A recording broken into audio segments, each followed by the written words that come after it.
গত ৫ আগস্ট আওয়ামী লীগ সরকারের পতনের পরপরই ১১ আগস্ট বাংলাদেশ হিন্দু জাগরণ মঞ্চ বা সংক্ষেপে BHJM নামে একটি নতুন প্ল্যাটফর্ম গঠন করা হয়। নিহার হালদার, জুয়েল আইচ অর্ক, জয় রাজবংশী, রনি রাজবংশী ও প্রদীপ ক্লান্তি দে সংগঠনটির সমন্বয়ক ও প্রধান মুখপাত্র হিসেবে আবির্ভূত হন।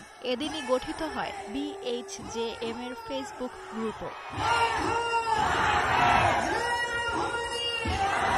এরপর ঢাকা ও চট্টগ্রামে বেশ কয়েকটি সমাবেশও করে তারা, যেখানে ধ্বনিত হয় জয় শ্রীরাম।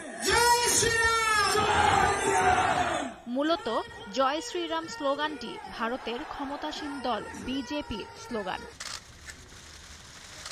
শেখ হাসিনা সরকারের পতনের পর বাংলাদেশে বিজেপির হিন্দুত্ববাদী আদর্শের উত্থান কিভাবে ঘটছে তা নিয়ে একটি নিবন্ধন প্রকাশ করেছে যুক্তরাষ্ট্রের ওয়াশিংটন ডিসি ভিত্তিক সাময়িকী দ্য ডিপ্লোম্যাট, যে নিবন্ধনটি লিখেছে ভারতের সাংবাদিক স্নিগ্ধেন্দু ভট্টাচার্য। গত ১০ ডিসেম্বর তার লেখাটি দ্য ডিপ্লোম্যাটের অনলাইনে প্রকাশিত হয়। সেখানে বলা হয়, ভারতের উগ্র হিন্দুত্ববাদী সংগঠন রাষ্ট্রীয় স্বয়ংসেবক সংঘের সহযোগী সংগঠন হিন্দু জাগরণ মঞ্চের সঙ্গে বাংলাদেশ হিন্দু জাগরণ মঞ্চের নামের অদ্ভুতভাবে মিল রয়েছে। ভারতের প্রধানমন্ত্রী নরেন্দ্র মোদীর নেতৃত্বাধীন ভারতীয় জনতা পার্টির আদর্শিক সাংগঠনিক গুরু হল RSS। HJM এর অনেক নেতাই বিজেপির হয়ে কাজ করেন। বাংলাদেশে হিন্দু সম্প্রদায়ের মানুষের ওপর নির্যাতনের অভিযোগ তুলে ভারতে প্রথম বিক্ষোভ করে HJM। পশ্চিমবঙ্গের কলকাতায় এ বিক্ষোভ হয়। এমনকি ৮ আগস্ট অন্তর্বর্তী সরকারের প্রধান হিসেবে ডক্টর ইউনূস শপথ নেওয়ার আগেই এই বিক্ষোভ করা হয়। পরবর্তী সপ্তাহগুলোয় বাংলাদেশের প্রচলিত সংখ্যালঘু সংগঠনগুলো পর্দার আড়ালে চলে যায়। সেই সঙ্গে উল্লেখযোগ্যভাবে উত্থান ঘটে নতুন প্ল্যাটফর্ম BHJM এর। এই প্ল্যাটফর্মের গুরুত্বপূর্ণ সংগঠকেরা সবাই বাংলাদেশ হিন্দু ছাত্র মহাজোট ও হিন্দু যুব মহাজোটের সঙ্গে যুক্ত।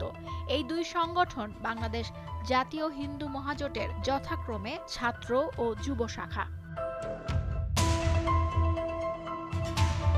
বিজেপি ও HJM সহ RSS এর সহযোগী দল বা সংগঠনগুলোকে একসঙ্গে সংঘ পরিবার বা RSS পরিবার হিসেবে ডাকা হয়। হিন্দুত্ববাদ হলো এদের স্বঘোষিত আদর্শ। এই আদর্শকে এরা হিন্দু সাংস্কৃতিক জাতীয়তাবাদ বলে আখ্যা দেয়। ৫ আগস্টের পর বাংলাদেশ জাতীয় হিন্দু মহাজোটের নেতারা ত্রিপুরা ও পশ্চিমবঙ্গ রাজ্যের বিজেপির বেশ কয়েকজন নেতার সঙ্গে বৈঠক করে। নিবন্ধে উল্লেখ করা হয়, সাম্প্রতিক এক বিক্ষোভে হাসিনার আওয়ামী লীগ বা বিএনপি নেতাদের দৃশ্যত প্রভাব রাখার সুযোগ দেওয়া নিয়ে ৩০ সেপ্টেম্বর BHJM এ ভাঙন ধরে। পরে একটি অংশ বাংলাদেশ সনাতন জাগরণ মঞ্চ গড়ে তোলে। সেখানে নিহার হালদারকে সংগঠনের সমন্বয়ক ও চিন্ময়কে মুখপাত্র হিসেবে ঘোষণা করে। এরই মধ্যে চিন্ময় দাস রাজনৈতিক বিতর্কের কেন্দ্রে পরিণত হন।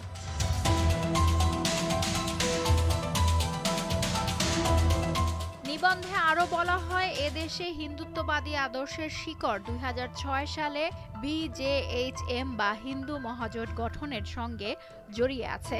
তাদের নেতারাই জয় শ্রীরামের মতো স্লোগানের ব্যবহার শুরু করেছিলেন।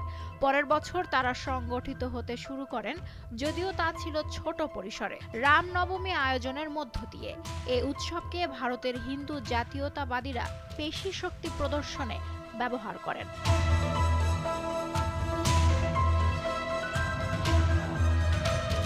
হিন্দু মহাজোট বিদেশে শাখা খুলেছে। RSS এর আরেক সহযোগী বিশ্ব হিন্দু পরিষদ VHPর সঙ্গে সাংগঠনিক যোগাযোগ বজায় রাখছে তারা। এসব সংগঠন যদিও এদের আদর্শকে জাতীয়তাবাদ হিসেবে তুলে ধরে, কিন্তু সংঘ পরিবার তা অখণ্ড ভারত বা অবিভক্ত ভারত প্রতিষ্ঠার যে ধারণা সেটি প্রচার করে থাকে। এ ধারণায় এরা আফগানিস্তান, বাংলাদেশ, মিয়ানমার, নেপাল ও তিব্বত থেকে শুরু করে শ্রীলঙ্কা পর্যন্ত একটি একক রাষ্ট্র গঠনের স্বপ্ন দেখে।